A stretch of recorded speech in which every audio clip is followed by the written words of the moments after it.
Hello മക്കളെ, നമ്മുടെ public exam അടുത്ത് വന്ന് നിൽക്കുകയാണ്. അപ്പോൾ നമുക്ക് തൊട്ടു മുന്നേ കഴിഞ്ഞ ഏതായിരുന്നു exam? Model exam. So model എക്സാമിന്റെ ആൻസേഴ്സ് എങ്ങനെയാണ് എഴുതേണ്ടിയിരുന്നത്, നിങ്ങൾ അങ്ങനെ തന്നെയാണോ എഴുതിയത്? അപ്പോൾ നമുക്ക് അത് വേഗം ഒന്ന് ഡിസ്കസ് ചെയ്യാം, ആ ക്വസ്റ്റ്യൻസും അതിന്റെ ആൻസേഴ്സും. ഓക്കെ അല്ലേ? അപ്പോൾ ഇപ്പോൾ ഡിസ്കസ് ചെയ്യാൻ പോകുന്നത് ബോട്ടണിയിലെ ക്വസ്റ്റ്യൻസ് ആയിരിക്കും. അപ്പോൾ അതിലെ ക്വസ്റ്റ്യൻസ് ഡിസ്കസ് ചെയ്യാം. അതുപോലെ സുവോളജിക്ക് മറ്റൊരു വീഡിയോ വരുന്നുണ്ട്. അപ്പോൾ രണ്ടും കാണുക. അപ്പോൾ നിങ്ങൾക്ക് മനസ്സിലാവും എങ്ങനെയായിരുന്നു ഇത് ആൻസർ ചെയ്യേണ്ടിയിരുന്നത്. നിങ്ങൾക്ക് ചില ക്വസ്റ്റ്യൻസ് ഒക്കെ കൺഫ്യൂഷൻസ് ഒക്കെ പറഞ്ഞതായിട്ട് ഞാൻ കേട്ടു. അപ്പോൾ അത്തരത്തിലുള്ള കൺഫ്യൂഷൻ ക്വസ്റ്റ്യൻസ് ഒക്കെ എങ്ങനെയായിരുന്നു അതിന്റെ ആൻസേഴ്സ് എന്നുള്ളത് കൃത്യമായിട്ട് മനസ്സിലാക്കി. കാരണം അത് പഠിച്ചിട്ട് വേണമല്ലോ നമുക്ക് ഇനി പബ്ലിക് എക്സാമിന് റെഡി ആവാൻ. സോ അതുകൊണ്ട് ഈ വീഡിയോ ഫുള്ള് കാണുക കേട്ടോ. സോ ഫസ്റ്റ് ക്വസ്റ്റ്യൻ എന്ന് പറയുന്നത്, dash is the commonly used matrix extracted from seaweeds which is used in gel electrophoresis. Gel ഇലക്ട്രോഫോറസിസിന് വേണ്ടി നമ്മൾ ഉപയോഗിക്കുന്ന ആ മീഡിയം ഒരു മെട്രിക്സ് അല്ലെങ്കിൽ ആ ജെല്ല് അത് ഏതെന്നാണ് ചോദ്യം. നമുക്ക് എല്ലാവർക്കും അറിയാം അത് അഗറോസ് ജെല്ലാണ്. So the answer is agarose.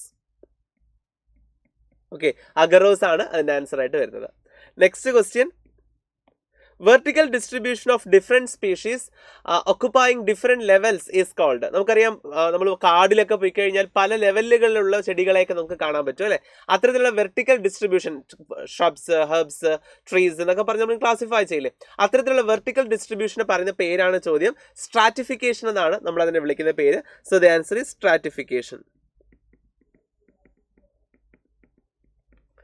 Next question, dash guides the entry of pollen tube towards synergids. സിനർജിഡ് സെല്ലിന്റെ ഉള്ളിലേക്ക് കാവൽ ഭടന്മാരെ പോലെ നിന്നിട്ട് ഗൈഡ് ചെയ്യുന്ന ആൾക്കാരുണ്ട് പോളൻ ട്യൂബിന്. ഇതുവഴി കയറി പൊയ്ക്കോ എന്ന് പറഞ്ഞിട്ട് ഗൈഡ് ചെയ്യുന്നത്. അത് ആരെന്നാണ് ചോദിച്ചിരിക്കുന്നത്? അത് നമ്മുടെ സ്വന്തം filiform apparatus. Option C is the right answer, filiform apparatus. Next question, logistic growth is described by the following equation: dn by dt is equal to rn into k minus n by k. In this, k represents. K എന്താണ് ചോദിച്ചിരിക്കുന്നത്? കെയുടെ full name എന്തെന്നാണ് ചോദിച്ചിരിക്കുന്നത്? That K is called carrying capacity. So K എന്ന് പറയുന്നത് carrying capacity.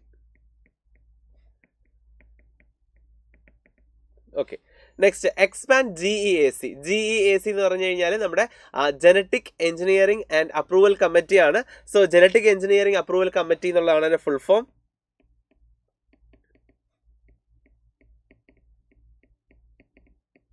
Genetic engineering approval committee.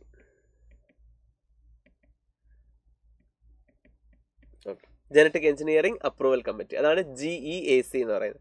ഇവരുടെ ഒരു അനുവാദം കിട്ടിയാൽ മാത്രമേ നമുക്ക് ഒരു ബയോടെക്നോളജിക്കലി ഡെവലപ്പ് ചെയ്തിട്ടുള്ള ഒരു ജീവിയെയോ അല്ലെങ്കിൽ ചെടിയോ ഒക്കെ നമുക്ക് ഇവിടെ കൾട്ടിവേറ്റ് ചെയ്യാനോ അല്ലെങ്കിൽ അതിൽ നിന്ന് പ്രോഡക്ട്സ് എടുക്കാനൊക്കെ നമുക്ക് സാധിക്കത്തുള്ളൂ. അപ്പോൾ അതിന് വേണ്ടിയിട്ടാണ് GEAC എന്ന് പറയുന്ന ഒരു കമ്മിറ്റി തന്നെ രൂപീകരിച്ചിരിക്കുന്നത്. Next, denaturation, annealing and extension are steps of an important biological process. Name the process. ഈ മൂന്ന് സ്റ്റെപ്സ് ഏതിൻ്റെതാണ്? Denaturation, annealing, extension. ഇത് മൂന്നും ഏതിന്റെ സ്റ്റെപ്സ് ആണ് മക്കളെ?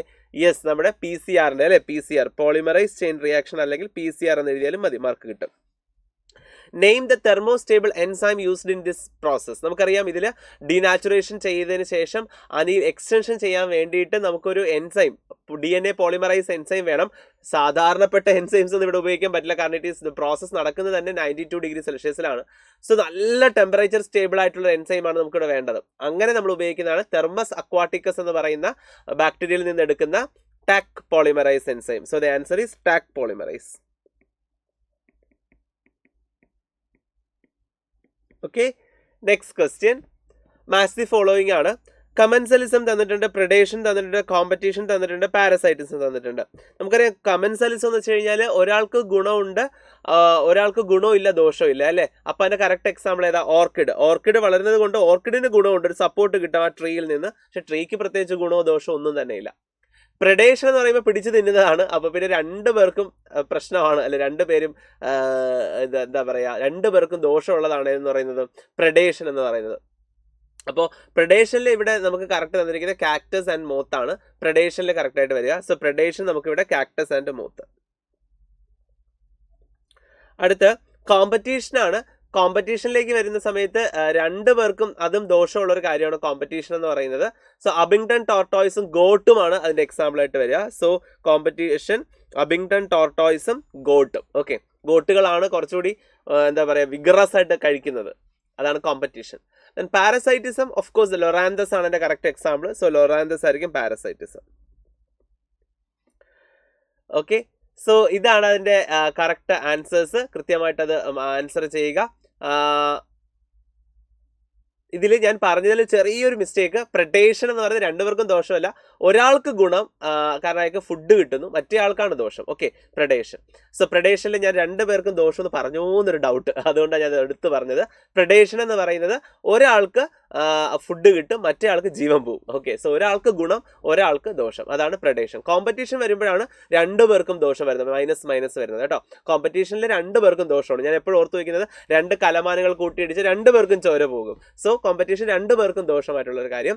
പാരസൈറ്റിസം എന്ന് പറയുമ്പോൾ ഒരാൾക്ക് ഗുണം, കാരണം പാരസൈറ്റിന് ഗുണമായിരിക്കും, പക്ഷെ മറ്റേ ആൾക്ക് നെഗറ്റീവ് ആയിരിക്കും, ഹോസ്റ്റിന് അത് നെഗറ്റീവ് ആയിരിക്കും. കമൻസെൽസം ഓൾറെഡി പറഞ്ഞു, ഒരാൾക്ക് ഗുണം ഇല്ല, ദോഷം ഇല്ല എന്നുള്ളതാണ് കമൻസെൽസം. ഓക്കെ അല്ലേ, സെറ്റ് അല്ലേ? അടുത്ത ക്വസ്റ്റ്യനിലേക്ക് പോകാം. Pyramid of energy is always upright. Substantiate the statement. Okay, pyramid of energy is always upright. അതിന്റെ കാരണം എന്താണെന്ന് വെച്ച് കഴിഞ്ഞാൽ, നമ്മൾ ഫസ്റ്റത്തെ ആള്, അതായത് നമ്മൾ ഈ ഫുഡ് എനർജി സോഴ്സ് ആണല്ലോ ഒരു പ്രൊഡ്യൂസർ എന്നൊക്കെ പറയുന്നത് പോലെ. സോ ആ പ്രൊഡ്യൂസർ പോലെയുള്ള ഒരാളിൽ നിന്ന് ഫുഡ് അടുത്ത ആളിലേക്ക് പോകുമ്പോൾ 10% ലോസ് സംഭവിച്ചിട്ട് മാത്രമേ അടുത്ത ആളിലേക്ക് എനർജി പോകത്തുള്ളൂ. അപ്പോൾ സ്വാഭാവികമായിട്ടും സെക്കൻഡ് ആളിൽ പോകുമ്പോൾ എനർജി എന്ത് ചെയ്യും? കുറയും. അടുത്ത ആൾ തേർഡ് ആളിലേക്ക് എത്തുമ്പോൾ വീണ്ടും എനർജി എന്തെങ്കിലും കുറയും. അപ്പോൾ ഫസ്റ്റ് ട്രോഫിക് ലെവലിൽ നിന്ന് പ്രൊഡ്യൂസർ കഴിഞ്ഞ് അടുത്ത ട്രോഫിക് ലെവലിലേക്ക് കയറുമ്പോൾ വീണ്ടും എനർജി കുറയും, അടുത്ത ആളിലേക്ക് പോകുമ്പോൾ വീണ്ടും എനർജി കുറയും. അങ്ങനെ എനർജി കുറഞ്ഞായിരിക്കും പോകുന്നത്. അതുകൊണ്ട് എപ്പോൾ നമ്മൾ അതിൽ എനർജിയുടെ ഗ്രാഫ് വരച്ചാലും താഴെയുള്ളവർക്കായിരിക്കും എനർജി കൂടുതൽ, മുകളിലേക്ക് പോകുമ്പോൾ എനർജി കുറഞ്ഞു തന്നെ വരും. അതുകൊണ്ട് always pyramid of energy upright തന്നെ ആയിരിക്കും, നോ ഡൗട്ട്. ഓക്കെ, സോ അതാണ് അതിൻ്റെ ആൻസർ എന്ന് പറയുന്നത്. ഓക്കെ, നെക്സ്റ്റ് ക്വസ്റ്റ്യൻ, 9ാമത്തെ ക്വസ്റ്റ്യൻ എന്ന് പറയുന്നത്, identify X and Y which peptide chain is not present in mature insulin. Okay, അപ്പോൾ എക്സ് എന്താണ്, വൈ എന്തെന്നാണ് ഇവിടെ ചോദിച്ചിരിക്കുന്നത്. എക്സ് എന്ന് പറയുന്നത് പ്രോ ഇൻസുലിൻ എന്ന് പറയും. പ്രോ ഇൻസുലിൻ, അതായത് ഇൻസുലിൻ്റെ ആദ്യ രൂപമാണത്, മെച്ചുവർ ആയിട്ടില്ല, അത് പ്രോ ഇൻസുലിൻ. ദെൻ അത് കഴിഞ്ഞിട്ടുണ്ടായിരിക്കുന്ന വൈ ആണ് ഇൻസുലിൻ എന്ന് പറയുന്നത്, ഇൻസുലിൻ.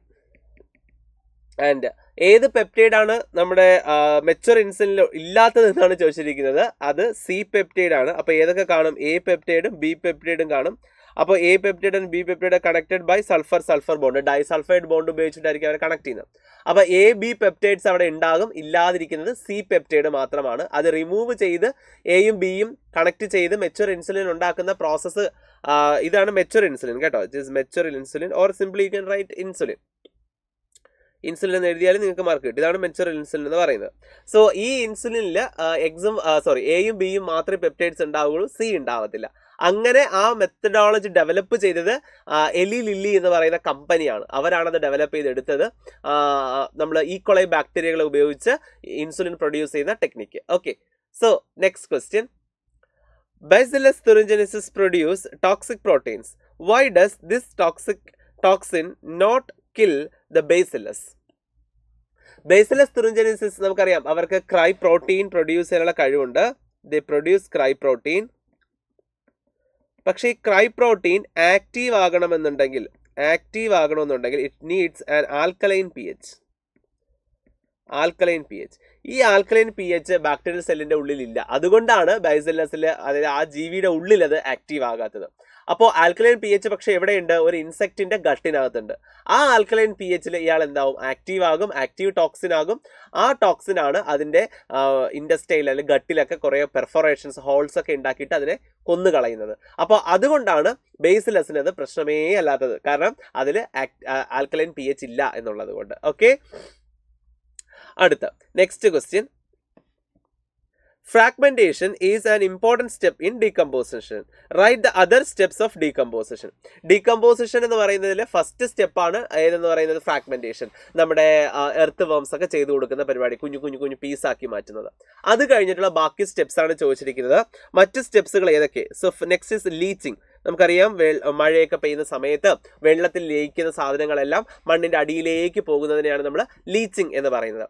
അത് കഴിഞ്ഞ് നെക്സ്റ്റ് നടക്കുന്ന സ്റ്റെപ്സ് ആണ് കാറ്റബോളിസം. അതായത് നമ്മുടെ ഫംഗസിൻ്റെയും ബാക്ടീരിയയിലേക്ക് നിന്ന് റിലീസ് ചെയ്യുന്ന എൻസൈംസ് ഇതിനകത്തുള്ള മെറ്റീരിയൽസിനെ കാറ്റബോളൈസ് ചെയ്യും. എന്ന് വെച്ചാൽ കുഞ്ഞു മിനറൽ ന്യൂട്രിയൻസ് ഒക്കെ ആയിട്ട് കാറ്റാക്കി മാറ്റും. കാറ്റ് എന്ന് വെച്ചാൽ ചെറുതാക്കുക എന്നാണ്. ഓക്കെ, അപ്പോൾ ആനബോളിസിനെ വലിയ ആൾക്കാരാക്കി മാറ്റുക. സോ കാറ്റബോളിസ് എന്ന് പറയുമ്പോൾ ചെറിയ ആൾക്കാരാക്കി മാറ്റുക. അപ്പോൾ അവരെ ഏറ്റവും സിംപ്ലർ മോളിക്യൂൾസ് ആക്കി മാറ്റുന്നതാണ് കാറ്റബോളിസ് എന്ന് പറയുന്നത്. അതുപോലെ നടക്കുന്ന പ്രോസസ്സാണ് ഹ്യൂമിഫിക്കേഷൻ. അവസാനം ഇത് ഹ്യൂമസ് എന്ന് പറയുന്ന ഒരു ബ്ലാക്ക് കളേർഡ് സബ്സ്റ്റൻസ് ആയിട്ട് മാറും അല്ലേ, which is A rich source of nutrients. അതാണ് ഹ്യൂമസ് എന്ന് പറയുന്നത്. ബ്ലാക്ക് കളേർഡ് സബ്സ്റ്റൻസ് ആണ് ഹ്യൂമസ്. അതുണ്ടാകുന്ന പ്രോസസ്സാണ് ഹ്യൂമിഫിക്കേഷൻ. സോ ഹ്യൂമിഫിക്കേഷൻ സംഭവിക്കും. ആൻഡ് ഏറ്റവും അവസാനം mineralisation. So these are the steps. അപ്പോൾ സ്റ്റെപ്സ് മറക്കണ്ട ഏതൊക്കെയാണ്? ഈ leaching, catabolism, humification and mineralisation. ഇത് കൂടാതെ ഫ്രാഗ്മെന്റേഷൻ ഉണ്ട്. ഫ്രാഗ്മെന്റേഷൻ നമ്മൾ ഓൾറെഡി പറഞ്ഞു കഴിഞ്ഞതാണ്. അപ്പോൾ ഇത്രയുമാണ് അതിനകത്ത് വരുന്ന സ്റ്റെപ്സ്. അപ്പോൾ സ്റ്റെപ്സ് ക്ലിയർ ആണല്ലോ? ഡൗട്ട് ഇല്ലല്ലോ? യെസ്. അങ്ങനെയാണെങ്കിൽ നമുക്ക് അടുത്ത ക്വസ്റ്റ്യനിലേക്ക് പോകാം. A good cloning vector have some features. Okay, ഒരു ഗുഡ് ക്ലോണിംഗ് വെക്ടറിന്റെ ഫീച്ചേഴ്സ് അവിടെ തന്നിട്ടുണ്ട്. Right down the 2 features of cloning vector. Cloning വെക്ടേഴ്സിന് വേണ്ട ഏതെങ്കിലും 2 ഫീച്ചേഴ്സ് മാത്രമേ ഇവിടെ ചോദിച്ചിട്ടുള്ളൂ. ഏതെങ്കിലും 2 ഫീച്ചേഴ്സ് മാത്രം. അപ്പോൾ ഒരുപാടെണ്ണം ഉണ്ട്. ലൈക്ക് ഒറിജിൻ ഓഫ് റെപ്ലിക്കേഷൻ അതിലുണ്ടായിരിക്കണം. ഒറിജിൻ ഓഫ് റെപ്ലിക്കേഷൻ ഉണ്ടാകണം. ദെൻ സെലക്ടബിൾ മാർക്കേഴ്സ് അതിലുണ്ടായിരിക്കണം. അതുപോലെ തന്നെ അതിൽ റെക്കഗ്നീഷൻ സീക്വൻസുകൾ ഉണ്ടാകണം. ഇതൊക്കെയാണ് അതിന് വേണ്ട ഗുണഗണങ്ങൾ. ഓക്കെ, ഇത്രയാണ് അതിന്റെ മെയിൻ ഫീച്ചേഴ്സ് എന്ന് പറയുന്നത്. Name and artificial cloning vector. ഏതെങ്കിലും ഒരു ആർട്ടിഫിഷ്യൽ ക്ലോണിംഗ് വെക്ടറിന്റെ എക്സാമ്പിൾ നമുക്ക് ഏറ്റവും കൂടുതൽ പഠിക്കുന്ന PBR322. സോ അതൊരു ആർട്ടിഫിഷ്യൽ ആയിട്ടുള്ള ക്ലോണിംഗ് വെക്ടറിന്റെ example. Okay, next question. Distinguish between GFC and DFC. GFCയുടെ ഫുൾ ഫോം തന്നെ നമുക്ക് ആദ്യം എഴുതാം. GFC എന്ന് വെച്ച് കഴിഞ്ഞാൽ ഗ്രേസിംഗ് ഫുഡ് ചെയിൻ എന്നാണ്. It is grazing food chain. And ഇവിടത്തെ ഇതിന്റെ സ്റ്റാർട്ടർ, ഒരു ഇനിഷ്യേഷൻ അല്ലെ, തുടക്കം എന്ന് പറയുന്നത് ഒരു പ്രൊഡ്യൂസറിൽ നിന്നാണ്. Okay, it starts from producer.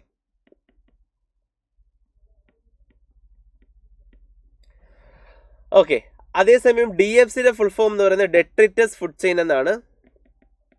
Detritus food chain. And ഇത് സ്റ്റാർട്ട് ചെയ്യുന്നത് ഏതിൽ നിന്നാണ്? ഡെട്രിറ്റസിൽ നിന്നാണ്. Starts from detritus or dead and decade matter എന്ന് എഴുതാം. ഓക്കെ, അപ്പോൾ ഇതാണ് 2 തരം ഫുഡ് ചെയിൻസ്. അപ്പോൾ അതിന്റെ ഡിഫറൻസ് ആണ് നമ്മളിപ്പോൾ എഴുതിയത്, GFCയും DFCയും. ഇത് കൂടാതെ നിങ്ങൾക്ക് ഗ്രേസിംഗ് ഫുഡ് ചെയിൻ കൂടുതലും ടെറസ്ട്രിയൽ എക്കോസിസ്റ്റത്തിൽ നടക്കുന്ന ഒരു മെത്തേഡാണ് GFC എന്ന് പറയുന്നത്, ഗ്രേസിംഗ് ഫുഡ് ചെയിൻ എന്ന് പറയുന്നത്. ഓക്കെ, അതേസമയം DFC ടെറസ്ട്രിയലിൽ നടക്കാറുണ്ട്. പിന്നെ വേറൊരു കാര്യം കൂടി പറഞ്ഞുതരാം. GFC grazing food chain aquatic എൻവയോൺമെന്റിൽ ഇല്ല എന്നൊരു മീനിങ് ഇല്ല കേട്ടോ. അക്വാട്ടിക് എൻവയോൺമെന്റിലെ mains energy flow method GFC ആണ് ആക്ച്വലി. ഓക്കെ, ദെൻ DFC കൂടുതലും ടെറസ്ട്രിയൽ എക്കോൺ സിസ്റ്റത്തിൽ തന്നെയാണ് നടക്കുന്നത്. അപ്പോൾ അവിടെ എനർജി ഫ്ലോ നടക്കുന്നത് ഡെട്രിറ്റസിൽ നിന്ന് മറ്റാൾക്കാരിലേക്കുള്ള ഒരു ഫ്ലോ ആണ് ഡെട്രിറ്റസ് ഫുഡ് ചെയിൻ DFCയിൽ നടക്കുന്നത്. അപ്പോൾ ഇതാണ് രണ്ടും തമ്മിലുള്ള മേജർ ഡിഫറൻസ്. ഫുൾ ഫോംസും അതിന്റെ സ്റ്റാർട്ടറും എഴുതുമ്പോൾ തന്നെ നിങ്ങൾക്ക് മാർക്ക് അവിടെ വീഴും. Okay, that is A difference between GFC and DFC. Next ക്വസ്റ്റ്യനിലേക്ക് പോകാം. ഇത് സ്ഥിരം ചോദ്യമാണ്, എപ്പോഴും ചോദിക്കുന്ന ഒരു ചോദ്യം. യെസ്, ഇവിടെ ഇമിഗ്രേഷനും നേറ്റാലിറ്റിയും തന്നിട്ടുണ്ട്. അടുത്ത മൈനസിലുള്ള 2 പേര് എഴുതാനാണ് ഇവിടെ പറഞ്ഞിരിക്കുന്നത്. അപ്പോൾ അതാണ് എയും ബിയും. സോ ഇവിടുത്തെ എ എന്ന് പറയുന്നത് ഓഫ് കോഴ്സ് മോർട്ടാലിറ്റി ആയിരിക്കും. And this is emigration. Okay, which process contribute to an increase in population density. Which processes contribute എന്നാണ്. ഏതൊക്കെ പ്രോസസ്സുകളിലൂടെയാണ് ഏത് കൂടുന്നത്, പോപ്പുലേഷൻ ഇൻക്രീസ് ചെയ്യുന്നത്. അത് ഈ പ്ലസ് ഇട്ടിരിക്കുന്ന ആൾക്കാർ തന്നെ. ഏതൊക്കെ? നേറ്റാലിറ്റിയും അതുപോലെ ഇമിഗ്രേഷനും. ഓക്കെ, നേറ്റാലിറ്റിയും ഇമിഗ്രേഷനും ഇത് രണ്ടുമാണ് പോപ്പുലേഷൻ കൂടാൻ കാരണം. കുറയാൻ കാരണം ബാക്കി 2 പേര് മൈനസ് വരുന്നവർ. ആരൊക്കെ? മോർട്ടാലിറ്റിയും എമിഗ്രേഷനും. ഇത് രണ്ടും കുറയാൻ സഹായിക്കുന്നു. Next question. Differentiate true fruits and false fruits with example. എന്താണ് ട്രൂ ഫ്രൂട്ട് എന്ന് വെച്ച് കഴിഞ്ഞാൽ? ട്രൂ ഫ്രൂട്ട് എന്ന് വെച്ച് കഴിഞ്ഞാൽ ഓവറി തന്നെ ഫ്രൂട്ടായി മാറുമ്പോൾ അതിനെ വിളിക്കുന്ന പേരാണ് ട്രൂ ഫ്രൂട്ട്. എക്സാമ്പിൾ ഏതാ നമുക്ക് എഴുതാം? എല്ലാ ഫ്രൂട്ട്സ് നമ്മൾ പഠിക്കുന്ന മെജോറിറ്റി ഫ്രൂട്ട്സും ആ കാറ്റഗറിയാണ് വരുന്നത്. You can write mango. Okay, then false fruit എന്ന് വെച്ച് കഴിഞ്ഞാൽ other than ovary. Okay, ovary അല്ലാതെ മറ്റേതെങ്കിലും ഭാഗം ഫ്രൂട്ടായി മാറിയാൽ നമ്മൾ അതിനെ എന്ത് വിളിക്കും? ഫാൾസ് ഫ്രൂട്ട് എന്ന് വിളിക്കും. Like thalamus. തലാമസ് ഒക്കെ ഫ്രൂട്ടായി മാറുമ്പോൾ, തലാമസ് ഫ്രൂട്ടായി മാറുമ്പോഴാണ് സാധാരണഗതിയിൽ അതിനെ ഫാൾസ് ഫ്രൂട്ട് എന്ന് വിളിക്കുന്നത്. അതിന് എക്സാമ്പിൾ ആണ് നമ്മുടെ ആപ്പിൾ. ഓക്കെ, ആപ്പിൾ ഉണ്ട്, സ്ട്രോബെറി ഉണ്ട്, ഇതൊക്കെ ഫാൾസ് ഫ്രൂട്ടിന്റെ എക്സാമ്പിൾസ് ആണ്. സോ ഇതായിരിക്കും ആ ഒരു ക്വസ്റ്റ്യൻ്റെ answer. Next question, give an example for water pollinated plant. Water pollinated പ്ലാന്റിന് നിങ്ങൾക്ക് വാലിസ്നേരിയ എഴുതാം, ഹൈഡ്രില്ല എഴുതാം, സോസ്ജറ എഴുതാം. ഇതെല്ലാം വാട്ടർ പോളിനേറ്റഡ് പ്ലാന്റ് ആണ്. Write its features. ഒരു വാട്ടർ പോളിനേറ്റഡ് പ്ലാന്റിന്റെ കേസിൽ വരുമ്പോൾ പലർക്കും പല ഫീച്ചേഴ്സ് ആണ്. ചിലരുടെ കേസിൽ അതിന്റെ ഫീമെയിൽ ഫ്ലവറിങ് ഏറ്റവും മുകളിൽ വന്ന് നിൽക്കും. അപ്പോൾ പോളൻ ഗ്രെയിൻസ് ഇങ്ങനെ വെള്ളത്തിൽ ഇങ്ങനെ ഒഴുകി നടക്കും. അത് വന്നിട്ട് ഇതിൽ വന്ന് സ്റ്റിക്ക് ഓൺ ചെയ്ത് അവിടെ ഫെർട്ടിലൈസേഷൻ നടക്കാം. എന്നാൽ ചിലരുടെ കേസിൽ ഫീമെയിൽ ഫ്ലവർ താഴെ തന്നെ ആയിരിക്കും നിൽക്കുക. അപ്പോൾ അതിന്റെ പോളൻ ഗ്രെയിൻസിന് റിബൺ ലൈക്ക് ടെയിൽസ് പോലെ ഇങ്ങനെ കാണും, ഫ്ലജല്ല പോലെ. സോ റിബൺ ലൈക്ക് ഇത് എന്താ പറയുക, ഒരു ഫ്ലജല്ലുള്ള ടൈപ്പ് പോളൻ ഗ്രെയിൻസ് ആയിരിക്കും. അവരിങ്ങനെ ഒഴുകി വന്ന് ഇതിൽ വന്ന് ടച്ച് ചെയ്യുകയാണ് ചെയ്യുന്നത്. അങ്ങനെ പോളിനേഷൻ നടക്കുകയാണ് ചെയ്യുന്നത്. സോ പലരും പല ടൈപ്പാണ്. ചിലരുടെ കേസിൽ അവരുടെ പോളൻ ഗ്രെയിൻസിന് ചുറ്റും മ്യൂസിലേജിനസ് കോട്ടിങ് കാണും, ആ വെറ്റിങ് നനഞ്ഞു പോകാതിരിക്കാൻ വേണ്ടിയിട്ട്. സോ ഓരോരുത്തർക്കും പല രീതിയിലാണ് അതിന്റെ ഫീച്ചേഴ്സ് വരുന്നത്. നിങ്ങൾക്ക് ഇതെല്ലാം കൂടി ക്ലബ്ബ് ചെയ്ത് എഴുതാം കേട്ടോ, എല്ലാം കൂടി ക്ലബ്ബ് ചെയ്ത് എഴുതാം. പിന്നെ ഇത്തരം ഫ്ലവേഴ്സ് ഷോയി ഫ്ലവർ ഒന്നും ആയിരിക്കില്ല, അവർക്ക് നെക്ടർ ഒന്നും ഉണ്ടാകില്ല, ഫ്രാഗ്രൻസ് ഒന്നും ഉണ്ടാകില്ല. ഇതൊക്കെ അവരുടെ കോമൺ ഫീച്ചേഴ്സ് ആണ്. ഓക്കെ, ഇതാണ് വാട്ടർ പോളിനേറ്റഡ് ഫ്ലവറിന്റെ ഫീച്ചേഴ്സ്. അടുത്ത ക്വസ്റ്റ്യനിലേക്ക് പോകാം. Write the short notes on GMOs, RNAi and bioreactors. GMO എന്ന് വെച്ച് കഴിഞ്ഞാൽ genetically modified organisms.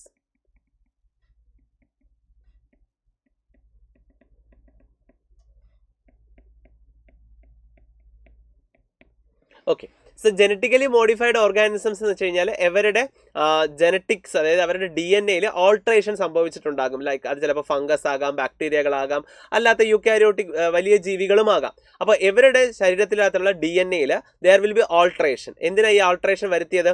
Four some beneficial uses. അതിനൊരു ബെനിഫിറ്റ് നമുക്ക് കിട്ടാൻ വേണ്ടിയിട്ടാണ് അത്തരത്തിലുള്ള ഒരു ചെറിയ മാറ്റം അതിൽ നടത്തുന്നത്. അതാണ് GMOs. രണ്ടാമത്തെ RNAi. RNAi എന്ന് വെച്ചാൽ RNA interference technology. RNA interference എന്ന് പറയുന്നത് ഓൾറെഡി ജീവികൾ തന്നെ യൂക്കാരിയോട്ടിക് സെല്ലുകളിലുള്ള ഒരു സെല്ലുലാർ ഒരു എന്താ പറയാ, ഒരു ഡിഫൻസ് മെക്കാനിസം ആണ്. ഇതെന്താ ചെയ്യുന്നത് വെച്ചിട്ട് produce dsRNA, double standard dsRNA അത് പ്രൊഡ്യൂസ് ചെയ്യുകയും അങ്ങനെ mRNA സൈലൻസിങ് നടത്തി മറ്റൊരു ആക്രമിക്കുന്ന ജീവിയെ അവരുടെ ശരീരത്തിൽ നിന്ന് പ്രോട്ടീൻ പ്രൊഡ്യൂസ് ചെയ്യാൻ പറ്റാതെ അവരെ ഇല്ലാതെയാക്കുന്ന ഒരു ഡിഫൻസ് മെക്കാനിസമാണ് RNA ഇന്റർഫറൻസ് എന്ന് പറയുന്നത്. ഈ ടെക്നോളജി നമ്മൾ ടൊബാക്കോ ചെടിയിൽ അപ്ലൈ ചെയ്തു എന്ന് മാത്രം, ആ ടെക്നോളജി അതിലേക്ക് കൊണ്ടുവന്നു എന്ന് മാത്രം. അതാണ് RNA ഇന്റർഫറൻസ് ടെക്നോളജി എന്ന് പറയുന്നത്. Okay, so double standard RNA കൊണ്ടുവരികയും അങ്ങനെ mRNA സൈലൻസിങ് എന്ന് പറയുന്നത് നാച്ചുറലി ഉള്ള ഒരു ഡിഫൻസ് മെക്കാനിസമാണ് RNAi എന്ന് പറയുന്നത്. അടുത്ത ബയോറിയാക്ടേഴ്സ് എന്ന് പറയുന്നത് large scale production of biotechnologically developed ഓർഗാനിസംസിൽ നിന്നുള്ള ലാർജ് സ്കെയിൽ മൾട്ടിപ്ലിക്കേഷൻ ചെയ്യാനും പിന്നെ അതിൽ നിന്ന് പ്രോഡക്ട്സ് എടുക്കാനും വേണ്ടിയിട്ടുള്ള ഒരു വലിയ കൾച്ചർ വെസലിനെയാണ് നമ്മൾ ബയോറിയാക്ടർ എന്ന് വിളിക്കുന്നത്. അപ്പോൾ ഇൻഡസ്ട്രിയലി നമുക്ക് ബയോടെക്നോളജിക്കലി ഡെവലപ്പ് ചെയ്ത ഓർഗാനിസംസിന്റെ പ്രോഡക്ട്സ് ലഭിക്കാൻ വേണ്ടി അവരെ കൾച്ചർ ചെയ്യുന്ന വലിയ ടാങ്കുകളെയാണ് നമ്മൾ ബയോറിയാക്ടർ, കൾച്ചർ വെസലുകളെയാണ് ബയോറിയാക്ടേഴ്സ് എന്ന് വിളിക്കുന്നത്. ഓക്കെ, ഇതിൽ നിന്ന് കിട്ടുന്ന പ്രോഡക്റ്റിനെ നമ്മൾ പിന്നീട് ഡൗൺ സ്ട്രീം പ്രോസസ്സിംഗ് നടത്തിയാണ് അതിൽ നിന്ന് നമ്മൾ അതിന്റെ പ്രോഡക്ട്സ് വേർതിരിച്ചെടുക്കുന്നത്. സോ അതായിരുന്നു ആ ചോദ്യത്തിന്റെ answer. And the next question, complete the table with suitable terms, include the given examples in suitable tropic levels. Okay, so ഓരോന്നായിട്ട് നമുക്ക് നോക്കാം. വാട്ട് ഈസ് എ എന്ന് പറയുന്നത്, ഇറ്റ് ഈസ് ആദ്യം പ്രൊഡ്യൂസർ ആണ്. പ്രൊഡ്യൂസർ കഴിഞ്ഞാൽ സെക്കൻഡറി കൺസ്യൂമർ ഇവിടെ തന്നിട്ടുണ്ട്. സോ എ എന്ന് പറയുന്നത് പ്രൈമറി കൺസ്യൂമർ ആയിരിക്കും, primary consumer. Okay, and B എന്ന് പറയുന്നത് ടെർഷറി കൺസ്യൂമർ ആയിരിക്കും,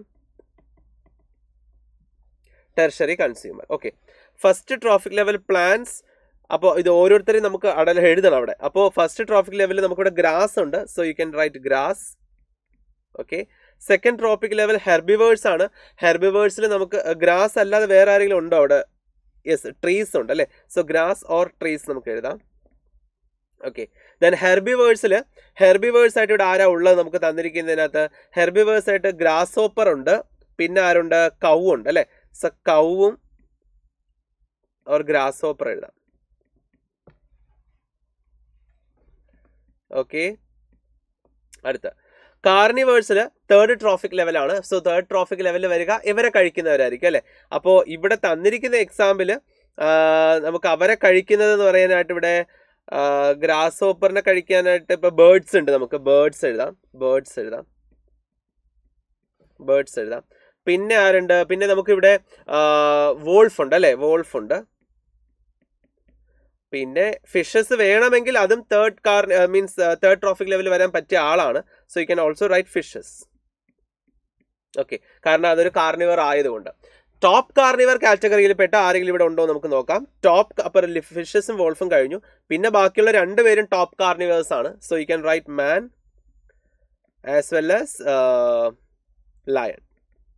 ഇത് രണ്ടും ടോപ്പ് കാർണിവേഴ്സ് ആണ്. സോ ഈ രീതിയിൽ നമുക്കത് ഫില്ല് ചെയ്യാനായിട്ട് സാധിക്കും. അപ്പോൾ തന്നിരിക്കുന്ന എല്ലാ എക്സാമ്പിൾസിനും നമ്മളവിടെ കറക്റ്റ് ഓർഡറിൽ പ്ലേസ് ചെയ്തു നമ്മൾ. And next question, suggest method to introduce alien DNA into host cell. ഒരു ഏലിയൻ DNA നമ്മൾ ഹോസ്റ്റ് സെല്ലിലേക്ക് ഇൻട്രൊഡ്യൂസ് ചെയ്യാനുള്ള മെത്തഡോളജി എന്ത് എന്നാണ് അവിടെ ചോദിച്ചിരിക്കുന്നത്. ആദ്യം നമ്മൾ ചെയ്യുന്നത്, ആദ്യം ആ സെല്ലിനെ നമ്മൾ എന്ത് ചെയ്യണം? കോമ്പീറ്റൻ്റ് ആക്കണം അല്ലെ, കോമ്പീറ്റൻ്റ് ആക്കാൻ നമ്മൾ എന്താ ചെയ്യുന്നത്? ആദ്യം കാൽഷ്യം 2+ അയോൺസ് വെച്ച് നമ്മൾ അതിനെ ട്രീറ്റ് ചെയ്യും. അതിനുശേഷം നമ്മളതിനെ ഹീറ്റ് ഷോക്ക് കൊടുക്കും അല്ലെ, ഹീറ്റ് ഷോക്ക്. എന്താ ഹീറ്റ് ഷോക്ക്? ഐസിൽ വെച്ചതിന് ശേഷം, നമ്മൾ കുറച്ച് നേരം ഐസിൽ വെച്ചതിന് ശേഷം അതിനെ വീണ്ടും എടുത്ത് 42 ഡിഗ്രി സെൽഷ്യസ് ടെമ്പറേച്ചറിലേക്ക് കൊണ്ടുവരും. വീണ്ടും ഐസ് ബാത്തിലേക്ക് വെക്കും. അങ്ങനെ വെക്കുന്നതിനെയാണ് ഹീറ്റ് ഷോക്ക് എന്ന് പറയുന്നത്. അങ്ങനെ ഹീറ്റ് ഷോക്ക് കൊടുക്കുമ്പോൾ ആ സെല്ല് കോമ്പീറ്റൻ്റ് ആയിട്ട് മാറും. അതിനുശേഷം നമ്മൾ എന്ത് ചെയ്യും?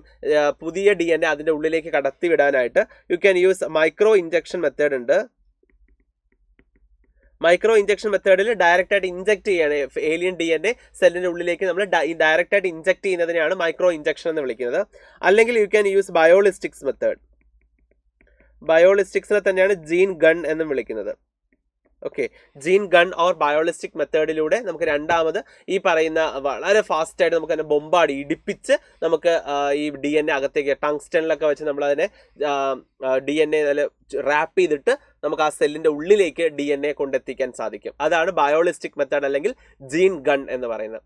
സോ ഇങ്ങനെയാണ് ആ സെല്ലിനെ എന്ത് ചെയ്യുന്നത്? നമ്മുടെ ഏലിയൻ DNA അതിന്റെ ഉള്ളിലേക്ക് കടത്തിവിടുന്നത്. Okay, so the last question. Yes, last question. Write the 2 events occurring in the double fertilization in angiosperms. Angiosperm നടക്കുന്ന ഡബിൾ ഫെർട്ടിലൈസേഷൻ നടക്കുന്ന സ്റ്റെപ്സ് ഏതൊക്കെയെന്നാണ്. ഒന്നാമത് സിംഗമി ആണ്. സിംഗമി എന്ന് വെച്ചാൽ സിംഗ്ലി ഫെർട്ടിലൈസേഷൻ മാത്രമാണ്. രണ്ടാമത് ട്രിപ്പിൾ ഫ്യൂഷൻ ആണ്, triple fusion. And second question, B part question. Name the triploid nucleus formed as a result of double fertilization and its significance. Triploid nucleus ആദ്യം ഉണ്ടാകുന്നതിനെ വിളിക്കുന്ന പേര് പ്രൈമറി എൻഡോസ്പേം ന്യൂക്ലിയസ് എന്നാണ്. അതാണ് പിന്നീട് എൻഡോസ്പേമായിട്ട് മാറുന്നത്. ആ എൻഡോസ്പേമാണ് ആ കുഞ്ഞിന് എംബ്രിയോയ്ക്ക് കഴിക്കാനുള്ള റിസർവ്ഡ് ഫുഡായിട്ട് ആക്ട് ചെയ്യുന്നത്. അപ്പോൾ റിസർവ്ഡ് ഫുഡായിട്ട് ആക്ട് ചെയ്യുക എന്നതാണ് PN, പ്രൈമറി എൻഡോസ്പേം ന്യൂക്ലിയസിന്റെ ഫംഗ്ഷൻ എന്ന് പറയുന്നത്. ഓക്കെ മക്കളെ, ഇത്രയുമായിരുന്നു കഴിഞ്ഞ നിങ്ങളുടെ മോഡൽ എക്സാമിന് ചോദിച്ച ചോദ്യത്തിന്റെ ആൻസേഴ്സ്. അപ്പോൾ നിങ്ങൾ എല്ലാവരും ഇതുപോലെ തന്നെയാണ് ആൻസർ ചെയ്തതെന്ന് വിശ്വസിക്കുന്നു. അല്ല എന്തെങ്കിലും മിസ്റ്റേക്ക് സംഭവിച്ചു എങ്കിൽ അത് റെക്ടിഫൈ ചെയ്യുക. ഇനി നമുക്ക് നാളെ നടക്കാൻ പോകുന്ന പബ്ലിക് എക്സാമിന് ഇത്തരത്തിലുള്ള ഒരു മിസ്റ്റേക്ക് സംഭവിക്കരുത്. അപ്പോൾ അടിപൊളിയായിട്ട് പ്രിപ്പയർ ചെയ്യുക. ഇന്നത്തെ സൂപ്പർ 16 കാണുക. ഇന്നലത്തെ 100% ഷുവർ ക്വസ്റ്റ്യൻസും നാളത്തെ മോർണിംഗ് ബൂസ്റ്റർ കൂടി ആവുമ്പോൾ സെറ്റാണ്, ഫുൾ മാർക്ക് ഷുവർ ആണ്. അപ്പോൾ മക്കളെ, നമുക്കിനി രാത്രി 7 മണിക്കുള്ള സൂപ്പർ 60 കാണാം. Till then bye.